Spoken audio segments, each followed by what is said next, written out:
Alors, ça devrait être bon. Hello, c'est Florence et j'espère que tu vas bien. Je fais mon premier essai de live. J'en avais jamais fait avant, donc là pour l'instant je partage qu'avec moi-même pour voir si ça marche et si c'est bon, je la partagerai ensuite à tout le monde. Aujourd'hui c'est mardi et j'aimerais aborder un mythe. Alors je sais plus si c'est le 5, je crois que c'est le numéro 5 ou 6, je sais plus. Mythe sur l'entrepreneuriat et aujourd'hui ce dont j'aimerais te parler c'est celui de lié à la peur, lié à l'échec. Il y en a beaucoup qui pensent que les entrepreneurs qui réussissent n'ont aucune peur et n'ont jamais échoué, qui sont nés comme ça avec toute la connaissance dans leurs mains et qui se sont lancés et que ça a fonctionné. Comme c'est entièrement faux, c'est pour ça que je choisis d'en parler.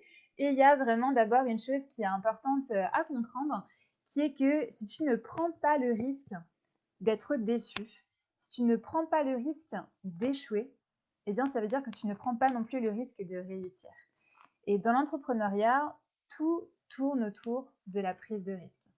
On ne parle pas de prise de risque démesurée, c'est toujours des prises de risque qui sont quand même calculées.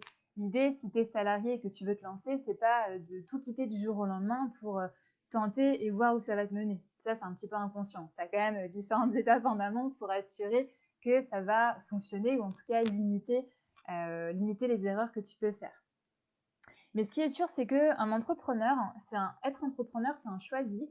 Et dans ce choix de vie, eh bien, tu dois accepter la prise de risque si tu veux avancer et si tu veux apprendre. Et si tu fuis tout le temps, si tu fuis tout le temps les déceptions, si tu fuis tout le temps les échecs, eh bien, ça veut dire que tu vas aussi fuir en permanence la réussite. Et quand tu t'interdis de rêver quelque chose par peur que ça se réalise jamais, en fait, tu es en train de créer une réalité dans laquelle c'est sûr et certain que ça ne se réalisera jamais puisque tu mets ton focus sur tout ce que tu peux perdre. Mais est-ce que tu penses que les entrepreneurs qui ont réussi ont visualisé tout ce qu'ils pouvaient perdre ou bien est-ce qu'ils ont visualisé tout ce qu'ils pouvaient gagner en prenant le risque de se lancer?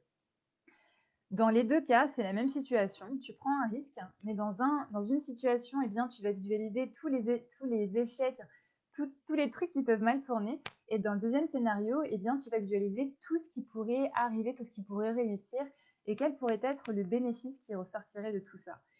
Dans un cas, tu te mets vraiment sur une énergie qui est très basse, qui en fait ne va rien créer à part l'énergie du manque, de l'énergie de l'échec, l'énergie de la perte.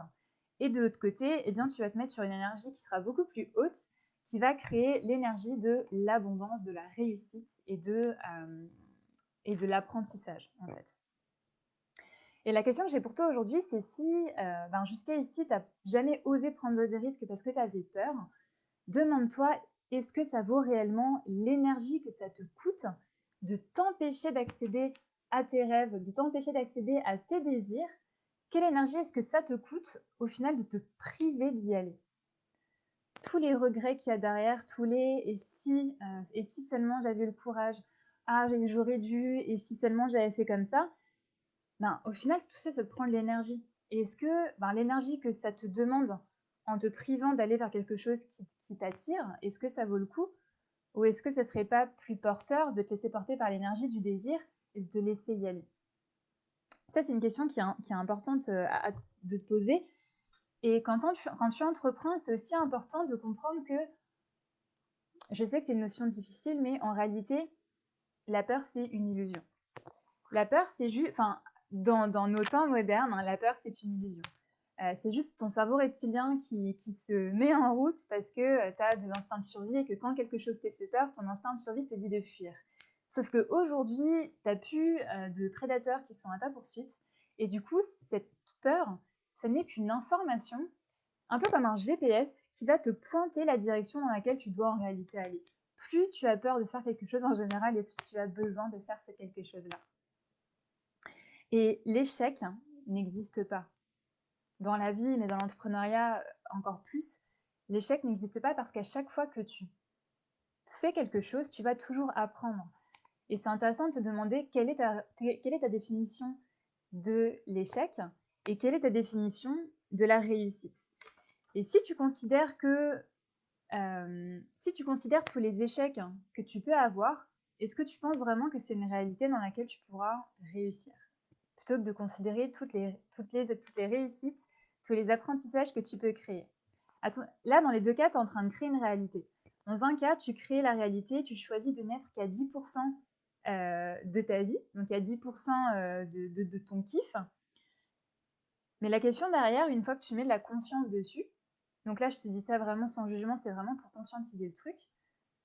Combien de temps est-ce que tu vas encore choisir de créer cette réalité-là dans laquelle tu risques d'échouer, de perdre, plutôt que de créer une réalité dans laquelle tu risquerais de tout gagner, dans laquelle tu risquerais de réussir, dans laquelle tu risquerais d'avoir une vie 100% remplie et pleinement épanouie. Ça, c'est vraiment important que tu prennes conscience de ça et que tu prennes conscience que ton passé ne définit pas ton présent et ne définit pas non plus ton futur. Et si aujourd'hui, tu n'aimes pas le présent que tu as créé, eh bien, tu peux choisir de créer autre chose. Et si tu crées autre chose et que ce que tu crées, t'aimes pas ça, tu peux arrêter et décider de créer encore autre chose, tu vois. Tu as toujours quelque chose à gagner quand tu te concentres sur ce que tu peux gagner et tu auras toujours quelque chose à perdre quand tu te concentres sur ce que tu as à perdre.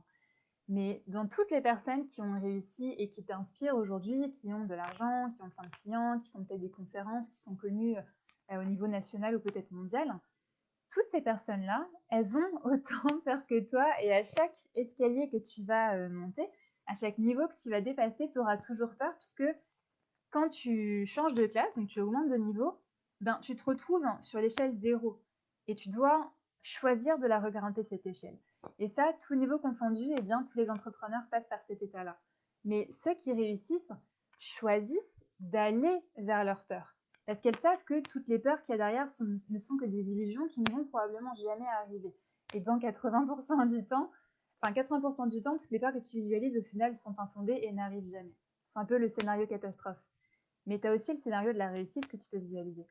Et les entrepreneurs qui réussissent choisissent d'aller en permanence au devant de leur peur parce qu'ils savent que c'est comme ça que tu vas apprendre, que tu vas évoluer, que tu vas te dépasser, que tu vas te rendre compte qu'en fait, il n'y avait pas de peur à avoir. Et quand tu penses comme ça, finalement, c'est un processus qui est infini. Parce qu'à chaque fois que tu vas accomplir un désir, ça sera remplacé par autre chose, et ainsi de suite. Donc là, c'est déjà un petit peu long, donc je vais m'arrêter là-dessus. Mais c'est important de comprendre que l'échec n'existe pas. Tu vas toujours apprendre quelque chose. Et la question que tu dois te poser, c'est cette peur qui est une information qui essaie de te pointer dans une direction.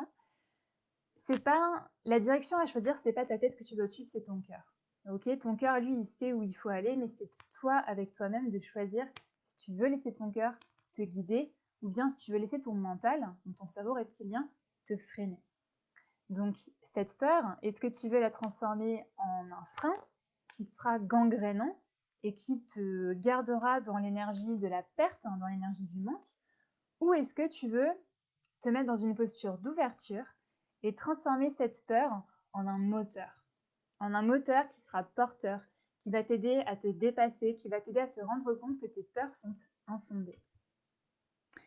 C'est une réflexion, soit bienveillant envers toi-même avec cette réflexion-là, soit bienveillante envers toi-même. L'important, c'est d'en avoir conscience et derrière de te poser la question, dans combien de temps est-ce que tu vas choisir d'arrêter de vivre une demi-vie pour choisir de vivre une vie qui est pleinement remplie, dans laquelle tu prends le risque de lancer ton projet de cœur, de lancer tout ce que tu as envie de lancer dans l'entrepreneuriat ou même dans ta vie personnelle pour prendre le risque de kiffer ta vie et de faire en sorte qu'il y ait plein de choses qui t'arrivent.